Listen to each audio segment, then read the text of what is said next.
And this was sponsored by Iceberg, Taste of Heaven, India's first organic ice brand.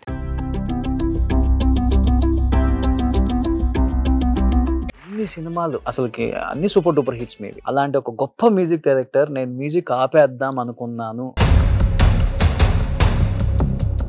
అని ఒక statement ఇవ్వాల్సి వచ్చింది. అందరం హట్ అయ్యాం, ఈవెన్ మీ.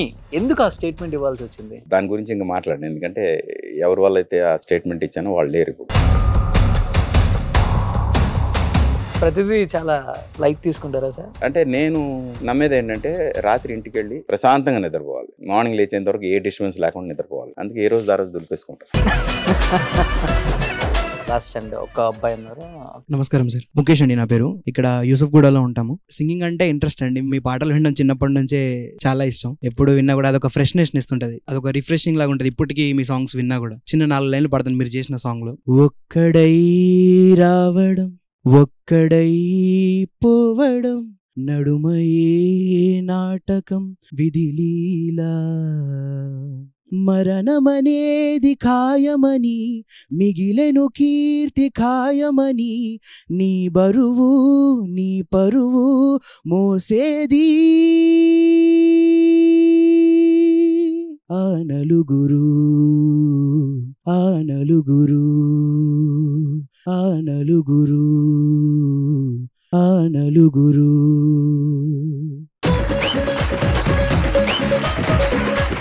ఎంతవరకు నేర్చుకున్నారు సంగీతం? అసలు నేర్చుకోలేదని చెప్పాలి. నేనే నేర్చుకోలేదు, మీరు ఇంకా నేర్చుకున్నారు. సాంగ్ ఒక ఇన్స్పిరేషనల్ లాగా అనిపిస్తుంది నాకు ఎందుకు విన్నప్పుడు. అది all credit goes to not just me. First ఏంటంటే ఇంత మంచి కథ చేసిన మదన్, తను ఇప్పుడు లేడు, బట్ అద్భుతమైన కథ ఆ నలుగురు కథ. ఆ కథ వినగానే నాకు ఆ కథ మొత్తాన్ని మ్యూజిక్ ఫామ్ లో డీకోడ్ చేస్తే ఈ ఆ నలుగురు ట్యూన్ వచ్చింది. వెంటనే చందు గారికి ఫోన్ చేసి, గురుజీ ఈ సినిమా తాలూకు థీమ్ ఇది అని చెప్పారు. డన్ అన్నారు ఆయన. వెంటనే చైతన్య ప్రసాద్ గారు లిరిక్ రాసి, లాస్ట్ కి వచ్చిన ఆయన వల్ల పాట ఎక్కడికో వెళ్ళిపోయింది, అది బాగా.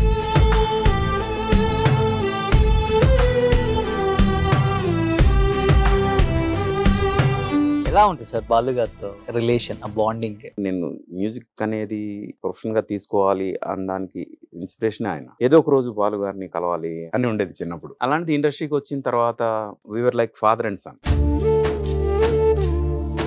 బెంగళూరులో ప్రసాద్ ల్యాబ్స్ అని ఒక స్టూడియో ఉంది. ఆ స్టూడియోలో రికార్డింగ్ చేయాలి. ఆ సాంగ్ కి ఆయనకి సెకండ్ నంది ఈ పాటకు వచ్చింది. కేవలం ఈ పాటతో ఈ రోజు అంతా ఉండాలి. ఆ రోజు బెంగళూరులో ఉండిపోయి నేను హైదరాబాద్ వచ్చేసాను నా రికార్డింగ్ అయిపోయిన తర్వాత మళ్ళీ మధ్యాహ్నం ఫోన్ చేసి, ఏం చేశారండి పాట, అసలు వెళ్ళట్లేదు నా మైండ్లోంచి.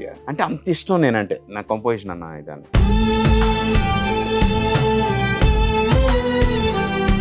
ఏదైనా ఓపెన్ గా మాట్లాడతారు కదా మీరు, ఏం మనసులో ఒకటి బయట ఉంటాం.